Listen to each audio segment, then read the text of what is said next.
Listo, chicos. Entonces voy a empezar con la presentación.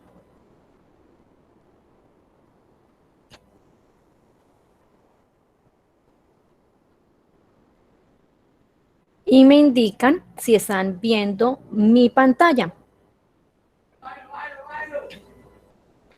Sí, profe, sí la estamos viendo. Ok, bueno, muchas gracias. Listo, entonces vamos a darle modo de presentación. Muy bien. Listo, chicos, bienvenidos, pues estudiantes del curso de Pensamiento Lógico Matemático, a nuestro encuentro pedagógico CIPAS, última sección de nuestra unidad 2. Esa unidad 2 llamada Aplicación de Cuantificadores y Proposiciones Categóricas. Recuerden que los tutores a cargos con los que estamos igualmente en este encuentro, estudiantes del tutor Juan David Mejía y de quien les habla, Nini Joana Vargas. Bueno, ¿hoy qué vamos a hacer, chicos? Hoy, en nuestra última sección, ¿sí? En este encuentro veremos un resumen de cómo será la entrega y desarrollo de esos ítems solicitados en los ejercicios para tarea 2. Recuerden que ya estamos en nuestra última semana para ya, ¿cierto?, tener la consolidación de nuestros 4 ejercicios y presentarlos en nuestro trabajo final por entorno de evaluación. Es así que, por favor, estudiante que no ha presentado sus avances en el foro, por favor, tener muy en cuenta, recuerden que en la última semana son muchos los aportes que se hacen y que, pues, lógicamente, de pronto ustedes no van a tener una realimentación oportuna por lo mismo, porque no hicieron en los tiempos oportunos para poderlo presentar en el foro. Los que ya lo han hecho, pues felicitaciones por eso, porque ustedes saben que en nuestra rúbrica de evaluación, pues también se está evaluando esa participación. Bueno, en nuestra guía de actividad y rúbrica de evaluación, lo primero que encontramos es en ese ejercicio número 1 que se llama cuantificadores, que es lo que estamos hablando en esa tarea 2, ¿no? Entonces, hay que recordar algo muy importante que nos está indicando la guía. El paso a paso que nos da ella es que en esos cuantificadores nosotros tenemos que completar, ahí nos dan un enunciado de esas proposiciones categóricas y que en ese ejercicio 1 nos dan para completar, ¿por medio de quién? De las expresiones utilizadas de los cuantificadores. Recuerden que esas expresiones que nosotros utilizamos para los cuantificadores, como los tenemos aquí en azul, suelen ser todos, algunos, ninguno, no todos, solo uno. Bueno, en ninguno también tenemos ninguno, ¿no? Hay que hacer énfasis en eso también. Entonces, lo que tenemos que hacer, estudiantes, ojo, para que los que todavía no han realizado eso, es en esta parte donde nos indica a nosotros el completar, ¿cierto? Hay que colocar una expresión de esta, un cuantificador de los que tenemos aquí. Ojo, recuerde que nos dice que el argumento completo debe quedar de una forma que sea verdadero, ¿sí? Entonces yo aquí debo de colocar, comienzo a analizar y a mirar cómo me va a quedar bien y que sea algo coherente, ¿cierto? Y que pueda decir que es verdadero. Yo puedo decir, todos los médicos son eficientes, pero mire que yo digo todos los, tengo que aumentarle los porque no lo tiene, ¿cierto? Y mi cuantificador, lo único que me dice a mí que yo debo completarla aquí es que debo de tener solamente el cuantificador como tal, ¿sí? Bueno, yo puedo decir, bueno, todos los médicos son eficientes, ya quedan desde nuestra perspectiva, ¿cierto? Y de lo que nosotros sabemos si todos los médicos son eficientes. Algunos médicos son eficientes, ningún médico es eficiente, porque aquí son eficientes, no todos médicos son eficientes, o solo un médico son eficientes. Asimismo, yo tengo que mirar que me quede organizada, ¿cierto? Mi proposición categórica y que yo diga, sí, es verdadera y que me quede acorde, ¿cierto?, a la expresión que yo tengo aquí. Entonces yo puedo decir, ¿cómo quedaría en ese sentido? Yo puedo decir, algunos médicos son eficientes, algunos médicos son eficientes. Quedaría mi cuantificador que anexé fue algunos. Mire que no le anexé nada más, solamente el cuantificador. Y mi proposición categórica queda de forma, ¿cierto?, que se entiende es comprendible, ¿cierto? Y podemos darnos de cuenta que sí es verdadero que algunos médicos son eficientes. Es así como debemos nosotros de ingresar ahí, en esa parte de poder completar. Son con estos cuantificadores, con estas expresiones con las que utilizamos. No es que aquí van a colocar otra expresión, algunos avances han limpiado con otras expresiones. Entonces, que no estamos trabajando. En este caso, algunos han colocado por lo menos, ejemplo, existe algún médico, ¿sí? Obviamente, pero estamos hablando es con esas expresiones que estamos llamando nosotros aquí en esos cuantificadores, ¿sí? Luego dicen, en el siguiente proposición, dice, gato tiene plumas. Tengo que completar acá, ¿cierto? Al completar, obviamente vuelvo otra vez a ver mi registro de los cuantificadores y miro cuál me queda ahí bien y que sea verdadero, que quede de forma verdadera. Los gatos tienen plumas, desde ahí nosotros tenemos que revisar. Obviamente los gatos no tienen plumas, ¿cierto? Entonces yo puedo decir, ningún gato tiene plumas, ningún gato tiene plumas. Y ya me quedaría el primer ítem desarrollado de la guía de actividades que me está pidiendo en mi ejercicio número 1, ¿sí? Entonces ya tendría, algunos médicos son eficientes, ningún gato tiene plumas. Es así como me va a quedar ese primer desarrollo de ese ítem. ¿Listo? Luego me piden a mí, ¿cierto? La simbología del argumento. Entonces, volvemos otra vez de nuevo. Entonces, hay que coger uno por uno cada proposición categórica aparte. La primera, algunos médicos son eficientes y aquí les coloqué esa expresión, nuestra parte simbólica de cada uno de esos cuantificadores. Recuerden, él mismo nos está indicando que algunos, es decir, que va a ser ¿qué? Existencial, un cuantificador existencial, porque existe algún, ¿no? Pero dice, algunos médicos son eficientes. Entonces, ya ahí, identificando eso, yo lo que vengo a hacer es que es en nuestra parte simbólica, entonces colocar, algunos médicos son eficientes y si estoy utilizando mi cuantificador existencial, entonces coloco, existe algún X, tal que X es médico y X es eficiente, ¿sí? Esa quedaría en nuestra parte de ese argumento, ¿cierto? Y ya en nuestra parte simbólica, pues, ¿qué voy a reemplazar? Ya aquí eso lo voy a reemplazar ya en la parte simbólica. Existe. ¿Cuál es el símbolo existencial? La E inversa. Entonces quedaría la E inversa de X. ¿Quién es X? Pues estamos hablando de los médicos, ¿cierto? Médicos que son eficientes. Entonces, X, entonces, existe algún X, médico X y eficiente X. También podría quedar, ¿cierto? EX, que sería existencial X, y X, médicos eficientes. ¿Listo? Es decir, que no hay ningún problema si queda de esa manera. Lo que hay que identificar es nuestro símbolo de existencial o el que pertenezca en esa categoría, en esa proposición categórica, para colocarla aquí, teniendo en cuenta que X pues va a ser tanto el sujeto y el predicado que tenga esa proposición categórica. ¿Listo? Es así como ya tendríamos nosotros la simbología del argumento de nuestra primera proposición. Para la segunda proposición, entonces, ningún gato tiene plumas. Entonces, ya sabemos que cuando hablamos de ninguno, nosotros estamos hablando de una proposición o un cuantificador universal, porque dice para todo, o como decíamos anteriormente, para todo P no es S, o para, bueno, entonces de esa misma manera nos dice ningún gato tiene plumas, ninguno. Entonces va a ser un cuantificador universal. Pero ¿qué pasa? Como dice ningún, ¿cierto? Entonces dice todos los gatos, porque dice para todo, todos los gatos X, tal que X no tienen plumas.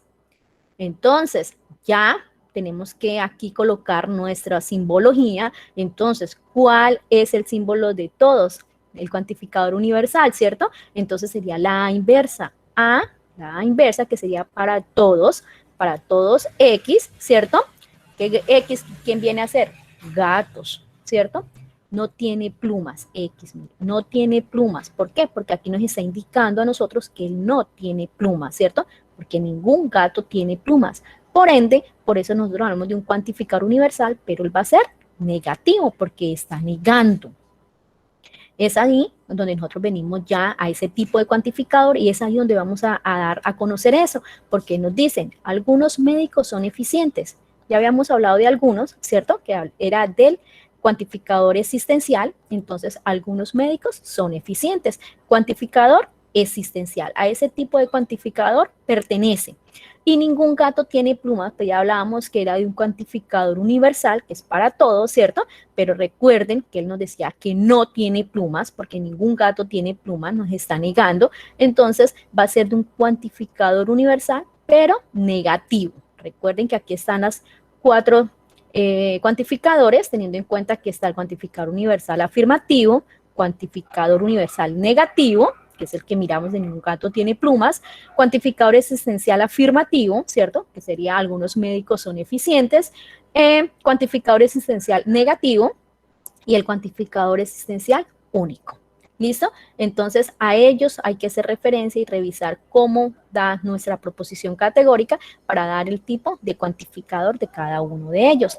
Es así como ya terminaríamos nuestro segundo ítem de desarrollo de ese ejercicio número 1. Ya pasaríamos al ítem 3. ¿Sí? Perdón, ya terminaríamos aquí en el tipo de cuantificador, los 2 ítems que nos dan para el ejercicio número 1 de cuantificadores. ¿Listo? Es así como se debe de realizar nuestro ejercicio número 1, con esa parte que nos dan de sacar el argumento o completar ese argumento, indicar, definir la simbología del argumento y por último, identificar el tipo de cuantificador al que pertenece cada uno de ellos. Luego, ya venimos nosotros aquí a el ejercicio número 2, proposiciones categóricas. Recuerden, de igual manera, ahí también nos dan un argumento. Nos dan ese argumento y aquí hay que tener en cuenta esto, ¿cierto? Igualmente estamos trabajando con esos cuantificadores, recordar que el universal afirmativo, el negativo, el particular afirmativo y el particular negativo.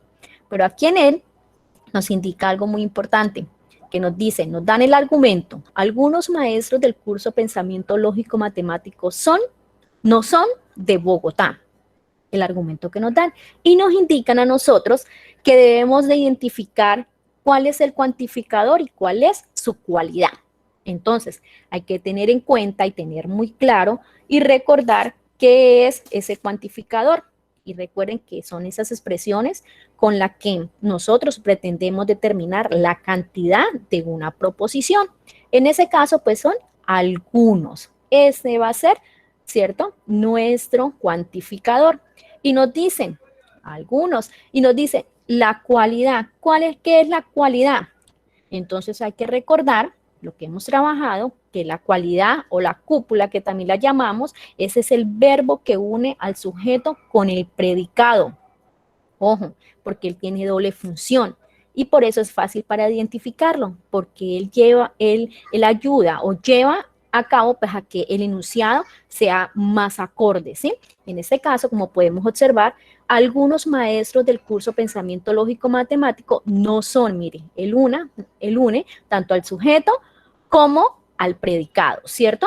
Y ayuda a que tenga como es el enunciado, ¿cierto?, se lleve a cabo como tal. Entonces, cuantificador, algunos, cualidad, no son. ¿Y por qué, profesora, nos coloca solamente son como nos indicaba? Porque es del verbo, ¿cierto? Entonces, no, pero el problema es que nuestra cualidad viene con la negación. Es decir, que ahí nos está indicando que hay una negación. Aquí es donde decimos que algunos S no son P, ¿cierto? Entonces, cuantificador, algunos, cualidad, no son.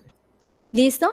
Luego me dicen a mí que debo de clasificar esa proposición categórica. ¿A qué clasificación pertenece? Y por eso les decía a ustedes que tenía que tener muy en cuenta también eso que tenemos acá.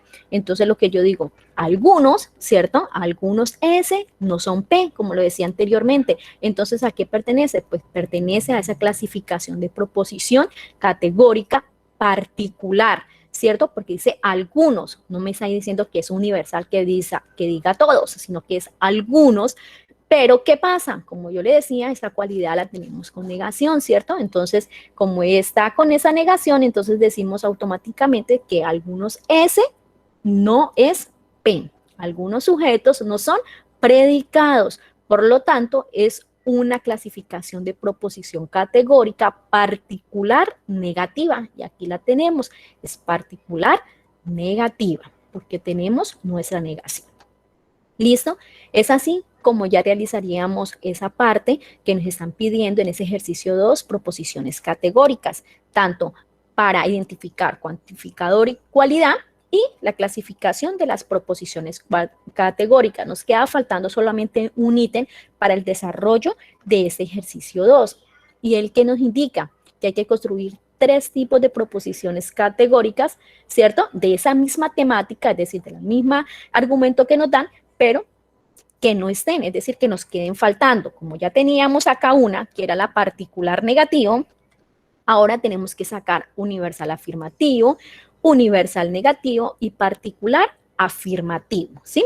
Entonces, teniendo en cuenta eso, entonces nosotros decimos, universal afirmativo nos decía, todo S es P, y nos decía, ¿cierto? Algunos maestros del curso de pensamiento lógico matemático no son de Bogotá, pero como es todo S es P, entonces aquí nos quedaría, todos los maestros del curso Pensamiento Lógico Matemático son de Bogotá. Todos, porque es universal, ¿cierto? Y afirmativo, entonces ya no existe el no, ¿cierto? Porque son de Bogotá. Nos está indicando ahí. El universal negativo, ahí sí nos están indicando que hay una negación, ¿cierto? Pero en este caso estamos diciendo que dice ningún. ¿Por qué dice ningún? Porque es universal negativo. Ningún maestro del curso Pensamiento Lógico Matemático es de Bogotá. Entonces, en este caso, nosotros podemos indicar aquí, ¿cierto? También que todo maestro del curso Pensamiento Lógico Matemático no es de Bogotá, ¿sí? Porque estamos hablando de universal negativo, pero en este caso estamos hablando, ¿cierto? Y lo realizamos como ningún maestro del curso Pensamiento Lógico Matemático es de Bogotá. Por eso les aclaro, también podía quedar todos los maestros del curso Pensamiento Lógico Matemático no son de Bogotá, ¿sí? Pero ya sería con todos porque también estamos hablando de un universal negativo. En particular afirmativo que nos quedaría faltando, entonces ya sabemos que comenzamos con algunos porque es particular, entonces, pero como es afirmativo, algunos maestros del curso Pensamiento Lógico Matemático son de Bogotá. Es así como terminaríamos el desarrollo de ese ejercicio número 2 de proposiciones categóricas. Ya terminaríamos con ese ítem del desarrollo de los 3 tipos de proposiciones que nos queden faltando. De igual manera que a ustedes le den aquí en la clasificación, que le dé otra, ¿cierto? Que le dé universal afirmativa, pues obviamente tiene que hacer universal negativa, particular afirmativa, particular negativa. Si le dan una particular afirmativa, ¿cierto? En esa clasificación que le den a ustedes o que tengan, entonces tienen que hacer universal afirmativa, universal negativa y particular negativa. Es decir, construir los 3 que no tengan como tal en la realización de su proposición categórica. Listo, ahí ya terminaríamos con ese ejercicio número 2. Pasaríamos a nuestro ejercicio número 3, que es la clasificación de proposiciones categóricas. Aquí vamos a clasificar. Vamos a tener una estructura donde vamos nosotros a clasificarla. Nos dan unas proposiciones categóricas, ¿cierto? Donde nos la identifican con P y con Q, ¿cierto? En P nos dicen todos los perros son bravos. En Q nos dice algunos perros no son bravos. Entonces nos dan una estructura. Cada uno la tenemos en nuestra guía, ¿cierto? Ahí nos la dan y nos indican a nosotros que en ese cuadrito donde está la estructura tenemos que colocar la proposición, el cuantificador de cada una de las proposiciones, tanto de P como Q, y tenemos que identificar el término sujeto, la cualidad o cópula, el término predicado. ¿De qué? De cada una de esas proposiciones categóricas. ¿Cuáles son las proposiciones categóricas? P. todos los perros son bravos. Entonces voy a comenzar con P. Entonces en proposiciones identifico a P, coloco a P. Cuantificador de P, todos, recuerden, que es lo que nosotros, la cantidad de la proposición que estamos determinando. Entonces son todos, ese es el cuantificador, todos. Coloco ahí todos. Término sujeto, ¿quién son los términos sujetos? Pues los perros, ¿cierto? Perros. Eso van a ser el término sujeto de nuestra proposición categórica P, perros. Entonces yo digito aquí, perros. La cualidad o cúpula, recordemos que es el verbo, ¿cierto? Que une el sujeto y el predicado. ¿Quién son? Pues son. En este caso, solamente está solito, son. Entonces coloco son. Término predicado, pues el predicado es bravos. ¿Listo? Entonces automáticamente coloco aquí bravos. Entonces aquí ya está en esta estructura lista nuestra proposición categórica P. Procedo a realizar a Q en esa estructura. Entonces coloco Q y me dicen cuantificador. ¿Cuál es el cuantificador de Q? Pues algunos. Algunos. La estructura, pues ya sabemos el resto porque ya lo hicimos en P, pues término sujeto va a ser perros, pero en la cualidad cúpula ya viene a cambiar. ¿Por qué? Porque no solamente son, mire que la cualidad ya está con su negación, entonces también entra aquí en esa clasificación, no son. Entonces, por ende, se coloca no son. Y nuestro término predicado sería bravos, ¿sí? Entonces, como podemos observar, tanto en P y en Q cambió lo que es el cuantificador y su cualidad o cúpula, porque en una cualidad, pues, tenemos que no tiene negación, ¿cierto? Y la otra sí. Es así como debe quedar esa estructura para ese ejercicio número 3, que es el primer ítem que nos solicitan a nosotros en el desarrollo de él. ¿Listo? Luego de eso, nos piden que hay que tener el tipo de proposición categórica en cada una de esas proposiciones que nos dieron. En P, todos los perros son bravos, ¿sí? Entonces, nosotros lo que tenemos que mirar es lo siguiente, todos los perros son bravos, todos son. Entonces, para todo ese, ¿cierto? Yo automáticamente digo, todos los perros son bravos. Ya sé que son todos, va a ser una proposición que universal afirmativa, ¿cierto? Y son, pues obviamente me está afirmando. Entonces yo vengo aquí y automáticamente reviso aquí en esto. Recuerden que esos que son las proposiciones, son las 4 proposiciones estándar que tenemos aristotélicas, ¿cierto? Que nos indican a nosotros las proposiciones universales, tanto afirmativas o negativas, ¿sí? También las proposiciones particulares, afirmativas y negativas, que son esas que hablamos en el encuentro pasado. Entonces, de aquí nosotros partimos, miramos, todos los perros son bravos, entonces yo miro, todo ese es P, ¿cierto? Todo ese que sería perro, son P, ¿cierto? Que sería el predicado. Me vengo para acá, yo digo A, universal afirmativa, que es la de proposición tipo A. Entonces, la primera proposición categórica dada es la proposición P, es de tipo A, universal afirmativa, ¿sí? Así me quedaría en la primer tipo de proposición. Y en el segunda, que sería la Q, algunos perros no son bravos, entonces ya sé que es algunos, y hablábamos desde el comienzo que es la existencial, ¿cierto? Algunos S no son P, ¿cierto? Algunos perros pues no son bravos. Entonces yo automáticamente tengo que revisar acá cuál es el que me dice a mí algunos S no son P. Entonces aquí observamos, algunos S no son P. Cuantificador particular y cualidad negativa. Mire, aquí nos indica claramente, por eso su cualidad es negativa. Está con la negación. Entonces la proposición Q es de tipo O particular negativa. ¿Sí?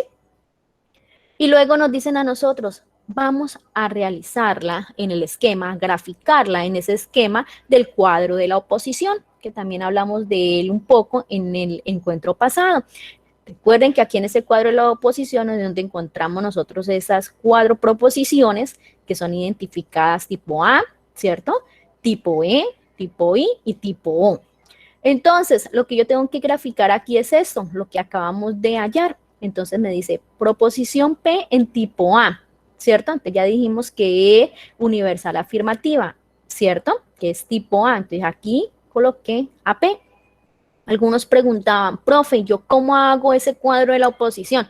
Vuelvo y les reitero, estudiantes, ustedes no tienen que hacerlo, pueden tomarle un pantallazo, una captura, ¿a qué? A esa guía de actividades que ahí ustedes la tienen. La pueden pasar a su trabajo, ¿cierto? Donde están haciendo el desarrollo y ya ahí se pueden graficar, ¿cierto?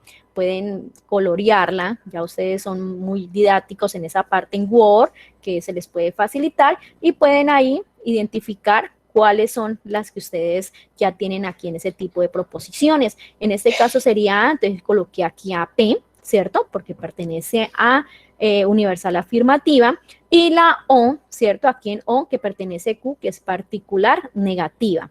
Y lo que hice fue subrayarla a ella, ¿cierto? Teniendo en cuenta que esa es la gráfica que me da, que es de A a O, y que ella me indica que son contradictorias. Aquí me dicen muy bien ellas que son contradictorias. ¿Y para qué yo hago eso? Pues para saber en qué se clasifica, cómo se clasifica esos tipos de proposiciones categóricas halladas. Pues se clasifican como contradictorias. Lógicamente, ¿por qué en contradictorias?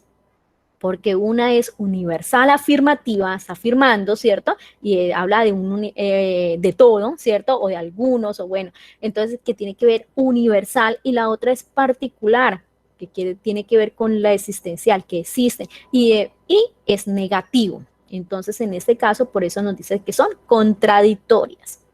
¿Listo? Es así como se debe realizar ese ejercicio número 3. Ya con ese tipo de proposiciones y ese esquema, esa gráfica, terminaríamos ese ejercicio número 3. ¿Sí? En esa actividad, creería que, y más de uno lo ha manifestado, que se le ha facilitado más esta actividad. Así es que al que no ha hecho aportes, al que cree que no va a alcanzar, tranquilo, que yo sé que sí va a poder realizar su actividad para presentar a la fecha que está en nuestra agenda, porque de verdad que es una actividad que se les va a facilitar más. Bueno, ya entraríamos nosotros en el ejercicio número 4, que tiene que ver con el razonamiento deductivo e inductivo. Aquí hay que tener unas cosas muy claras, chicos, porque yo sé que a más de uno, ese es el ejercicio que de pronto ahí nosotros decimos, no, es que está fácil, pero no, a veces no leemos bien, no analizamos bien, y es por ese lado que de pronto a algunos se les ha dificultado un poco el desarrollo de este ejercicio. Hay que recordar que tenemos, bueno, estamos trabajando con dos tipos de razonamientos, ¿no? En esta unidad. Porque hay más, pero estamos trabajando con esos dos, que es el razonamiento deductivo y el razonamiento inductivo. Hay que tener en cuenta que el método inductivo como el deductivo son estrategias de razonamiento lógico, y que el razonamiento inductivo, su argumento que utiliza, comienza de premisas particulares para llegar a una conclusión general. Y el razonamiento deductivo, su argumento parte de unos principios generales para llegar a una conclusión específica. Esto es lo que hay que tener en cuenta. Eso es lo que hay que tener en cuenta. Perdón. Eso es lo que hay que tener en cuenta para poder tener claro qué nos indica a nosotros el razonamiento inductivo y qué nos indica el razonamiento deductivo, porque si no, pues no se nos va a facilitar el desarrollo y el análisis de este ejercicio. Nos dan un argumento. El día de hoy Marta comió dulces y le duele el estómago. Teresa también comió dulces y le duele el estómago. Pedro piensa que si comemos dulces, pues, ¿qué pasa? Te dolerá el estómago, ¿sí? Es lo que nos indica ese argumento. ¿Qué hay que sacar primero? Nuestras premisas y la conclusión para tener claro a cuál de los dos razonamientos va a aplicar, teniendo en cuenta que uno nos dice, ¿cierto? Que utiliza premisas particulares, comienza con premisas particulares para llegar a una conclusión general. Y el otro nos dice que usa premisas generales comenzando para llegar a una conclusión específica. Para eso hacemos lo de sacar las premisas y la conclusión, para así mismo poder tener el análisis y decir pertenece o está enfatizado en el razonamiento tal. ¿Listo? Entonces, ¿qué hicimos? Sacamos nuestras premisas y la conclusión. Entonces, nos decía que el día de hoy Marta comió dulces. Entonces, premisa 1, Marta comió dulces y le duele el estómago. ¿Listo? Premisa 2, Teresa también comió dulces y le duele el estómago. Teresa también comió dulces y le duele el estómago. La conclusión, pues, ¿qué pasó? Que nos dice Pedro que él piensa, ¿cierto? Que si comes dulces te dolerá el estómago. Si comes dulces te dolerá el estómago. Esa sería nuestra conclusión. Y entonces, si analizamos, miramos que partimos de ¿qué? Partimos nosotros de unas premisas ¿qué? Particulares, ¿cierto? Partimos de premisas particulares indicando que a Marta comió dulces y le duele el estómago, Teresa también comió dulces y le duele el estómago, pero llegamos a una conclusión ¿qué? A una conclusión general, porque si decimos que si comemos dulces, pues nos va a doler ¿qué? El estómago. Entonces, por ende, ese tipo de razonamiento es inductivo, ¿sí? Hay que tener en cuenta que él nos decía a nosotros que siempre comenzaba con premisas particulares y llegaba a una conclusión general. Hay que argumentar y decir y justificar el por qué nos dio y el por qué analizamos ese tipo de razonamiento en ese argumento dado. Entonces, yo lo argumenté de la siguiente manera. El argumento es de tipo inductivo, ya que parte de una tendencia sobre comer dulces para producir un dolor estomacal, teniendo en cuenta que extraen conclusiones a partir de determinadas observaciones o experiencias particulares. Es decir, ahí ya estoy indicando que comienza, ¿cierto? Comenzó el argumento con premisas particulares. Los argumentos inductivos parten de esta observación y luego generalizan. ¿Por qué digo que generalizan? Porque llegan a la conclusión que es que ya generalizó todo. O tiene una conclusión basándose en las probabilidades y en la intuición, ¿sí? Entonces, es así como se analizó ese primer razonamiento. Ahora, tengo otro razonamiento con un argumento dado. Todos los sacerdotes de la religión católica deben cumplir con el celibato. ¿Alguien sabe qué es el celibato? ¿Nadie sabe? Bueno, el celibato es un estado, bueno, es el estado de la persona que no se ha casado, pero no se ha casado porque no ha conseguido el amor de su vida. No, no es por eso. Es especialmente por los motivos religiosos, ¿sí? Por eso estamos hablando dice, todos los sacerdotes de la Iglesia Católica deben cumplir con el celibato, especialmente pues en ellos, es decir, son las personas, son el estado de la persona que no se ha casado, ¿sí? Pero pues especialmente por motivos religiosos, se presentan siempre en los sacerdotes, en las monjas, en los monjes, en los, bueno, en otras religiones. Entonces, eso estoy haciendo énfasis en eso para que les quede un poco claro el argumento. Entonces nos dice que Camilo es sacerdote de la iglesia del barrio El Jardín de Florencia y por lo tanto Camilo cumple con el celibato. Obviamente porque es religioso, ¿cierto? Es sacerdote y por eso está cumpliendo eso. Entonces, saco mis premisas y la conclusión. Premisa 1. Todos los sacerdotes de la religión católica deben cumplir con el celibato. Luego me dice premisa 2. Camilo es sacerdote de la iglesia del barrio El Jardín en Florencia. Y llegó a la conclusión, Camilo cumple con el celibato, ¿cierto? Entonces, ahí yo puedo observar, ¿cierto? Y tener en cuenta, lo que yo debo de tener en cuenta y claro es lo que es el razonamiento inductivo y el razonamiento deductivo. Ya hablamos del razonamiento inductivo y me decía que utiliza premisas particulares para llegar a una conclusión general. Pero aquí me dice a mí, todos los sacerdotes de la religión católica deben cumplir con el celibato. A mí me están generalizando y me están hablando algo como estábamos hablando nosotros de esas proposiciones, ¿cierto? De esa parte del contexto universal, ¿cierto? Me están dando algo general, me están diciendo que todos los sacerdotes de la Iglesia Católica deben de cumplir con eso, ¿sí? Y luego ya me están diciendo a mí, Camilo es sacerdote de la iglesia del barrio El Jardín en Florencia. y ya la conclusión me dice Camilo cumple con esa condición, ¿cierto? Entonces, mire que yo estoy partiendo de algo general y luego, ¿cierto? De un principio general para llegar a una conclusión específica que es que Camilo cumple esa condición por ser sacerdote, ¿cierto? Entonces, por ende, y por eso mismo argumentado, es que yo puedo decir que esto es un tipo de razonamiento deductivo, ¿sí? ¿Por qué? Porque es de tipo de argumentivo, ya que cumple, ¿cierto? Cumple de una premisa general, ¿sí ve? Porque nos están diciendo que todos, ¿cierto? Que en la religión católica todos los sacerdotes deben cumplir con el celibato, ¿sí?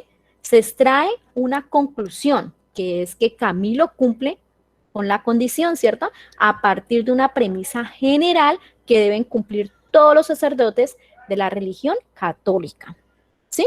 Es decir, que parte de un principio general para llegar a una conclusión específica, que es que Camilo debe de cumplir eso. Y es por eso que se determinó que es un tipo de razonamiento deductivo. Es así, estudiantes, como se debe tener en cuenta, ustedes tener muy claro esos dos tipos de razonamientos. Y para eso es fundamental sacar lo que son las premisas y la conclusión para poder así mismo obtener ese razonamiento que sea verdadero, ¿cierto? Que nosotros podemos decir así es y se cumple. Listo, por esa parte ya tendríamos nuestro desarrollo de esos 4 ejercicios. Es así como debemos de presentar nuestro desarrollo para esa tarea 2. Ojo, esas evidencias son individuales, ¿no? Recuerden. Y el desarrollo de esos 4 ejercicios seleccionados, pues ustedes los deben de publicar, ¿cierto? En el foro habilitado para él. Hay que tener en cuenta que ese foro ya se cierra, ¿sí? El domingo 28 de marzo. ¿Por qué? Porque el 28 de marzo también finaliza la entrega para la tarea final. Es decir, que ustedes deben de tener muy claro que ya nos queda solamente 4 días para la entrega de nuestra actividad. Hay que recordar que esa actividad no es solamente enviar los aportes al foro. Ah, yo ya participé, yo ya envié, ahí quedó. No. Esa actividad tiene que ustedes hacer la recopilación de esos 4 ejercicios, colocarlos en un formato Word o en un formato PDF, el formato que ustedes gusten, el cual deben de nombrarse, ahí también nos indican cómo se nombra, ahí tenemos un ejemplo, el número del grupo, la tarea, que es tarea 2, y el nombre del estudiante. Ojo, la idea es que ustedes hagan sus aportes, participen, reciban su realimentación, pero también que hagan la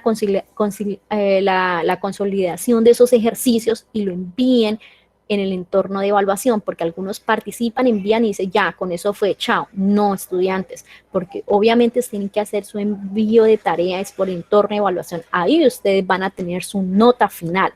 A los que no han hecho la participación en el foro, les hago la invitación, por favor, que lo hagan lo más pronto posible, porque ya nos quedan solamente 4 días, y como docentes, pues lógicamente ustedes al participar a último momento, nos queda un poco más difícil de poder hacerles esa realimentación oportuna para que ustedes vayan seguros para la entrega del trabajo, pero por favor, háganlo si lo pueden hacer. Recuerden que ese trabajo debe contener portada, introducción al trabajo que van a entregar, ¿sí? No al curso de pensamiento lógico matemático, sino a nuestra actividad que se llama aplicación de cuantificadores y proposiciones categóricas. A esa temática es la que tienen que hacer la introducción. Obviamente también sus objetivos, el desarrollo de los 4 ejercicios, conclusiones, ¿sí? Y las referencias bibliográficas. Hago énfasis en eso porque algunos estudiantes no, tienen muy bien la participación en el foro, 4 ejercicios muy bien hechos, pero solamente los consolidan, pero los envían así nomás, les hacen la portadita y nada más. Obviamente, al momento de yo realizar, o el profesor Juan realizar la calificación, tenemos ítems que no se cumplen en esa rúbrica de evaluación. ¿Por qué? Porque ahí nos dicen a nosotros, cumple con la entrega oportuna, bien, pero cumple con todos los ítems desarrollados con normas APA, no, solamente tienen portada, hijo, porque algunos le ponen portada, otros no. Entonces la idea es esa, que tengan muy en cuenta que siempre nuestra guía de actividades nos dan el paso a paso y nos indica a nosotros cómo hay que entregar ese trabajo final.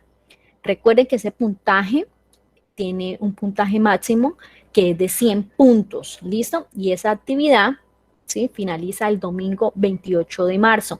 Es así que, por favor, enviar esos aportes lo más pronto posible, y los que no han podido, no han tenido tiempo por sus trabajos, bueno, problemas o algún inconveniente, por favor, igualmente hacerlos conocer a sus docentes, a su tutor, porque pues obviamente uno trata de comunicarse con ustedes, pero si no es posible la comunicación, pues es un poco más complejo para poder entender a las circunstancias por lo que ustedes no han podido hacer esa participación e entrega. ¿Listo? Entonces,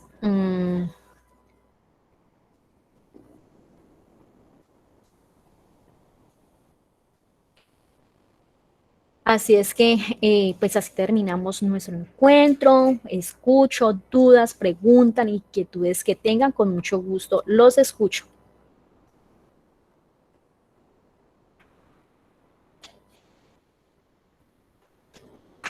¿No hay duda, chicos? ¿Están todavía ahí?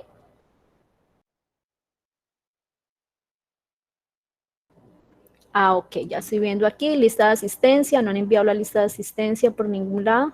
No. Profe, tenemos que Señora. llenar link de asistencia. Sí, señora, permítame un momentico, Karen, ya la envío, por favor.